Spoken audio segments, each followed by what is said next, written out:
সংস্কারের অভাবে বেহাল দশায় পরিণত হয়েছে ২০৮ নং জাতীয় সড়কের মানিকভান্ডার চৌমুহনী এলাকা। মঙ্গলবার ওই এলাকায় কাঁদার মধ্যে আটকে পড়ল পাথর বোঝাই লরি। ফলে ৩ দিক থেকে বন্ধ হয়ে যায় যান চলাচল। অবশেষে বাধ্য হয়ে ক্ষোভে জাতীয় সড়ক অবরোধ করে স্থানীয়রা। কোথায় যাবেন? শান্তির বাজার। এখন কোথায় আছেন? এখন মানিকভান্ডার সমুদ্র যাবে।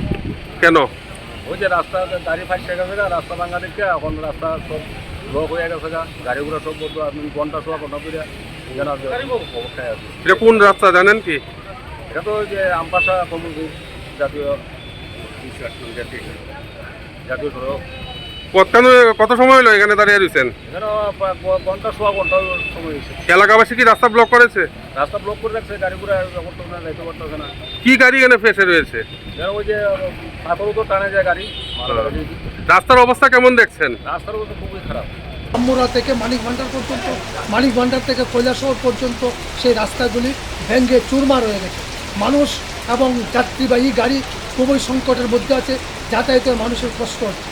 এদিকে বিষয়টি নিয়ে কমলপুরের স্থানীয় বিধায়ক মনোজ কান্তি দেবের প্রতিক্রিয়া ছিল সম্পূর্ণ নেতিবাচক। একজন জনপ্রতিনিধি হয়েও এই বিষয়ে তার কিছুই করার নেই বলে স্পষ্ট জানিয়ে দিলেন প্রাক্তন মন্ত্রী তথা বর্তমান বিধায়ক মনোজ কান্তি দেব।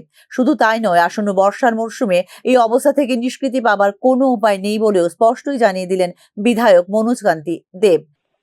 নতুন রাস্তা হয়েছে, এরপরে তো খারাপ হয়ে গেছে। তো এই জন্য আমি ওই এনএসডিএফসি ঢাকায় ছিল সিএম, আমি আসলাম, তখন কইছি তারা কইছি তো ঠিক করবো। আমার পোর্শন, আমার বিধানসভার পোর্শন বেশি জায়গা না, বেশি জায়গায় খোয়াইশ জায়গা পড়ছে না। অবভিয়াসলি এটা খারাপ হয়েছে, রাস্তা খারাপ হয়েছে, অন্ত ঠিক করতে লাগবে বর্ষার সিজনে। আমরা জানাইছি তো, সিএম রে জানাইছি, এনএসডিসি লিয়া বইছি। হ্যাঁ কইছে তারা ঠিক। বর্ষার মধ্যে কাজ করা মুশকিল আছে, বৃষ্টির মধ্যে আমার মনে হয় না ডেভেলপমেন্ট করতে পারবো। নির্মাণের ৬ মাস পর থেকেই বেহাল হয়ে পড়েছে ২০৮ নং জাতীয় সড়ক। সংস্কারের অভাবে থুঁকছে জরাজীর্ণ অবস্থায় খোয়াই কমলপুর কুমারঘাট রোডের মানিকভান্ডার চৌমুহনী। প্রত্যেক দিন এই রাস্তা ধরে যাতায়াত করতে হয় স্থানীয় মানুষদের। রাস্তাটি বড় বড় গর্তে পরিণত হয়ে থাকায় সমস্যা রয়েছে যান চলাচলে।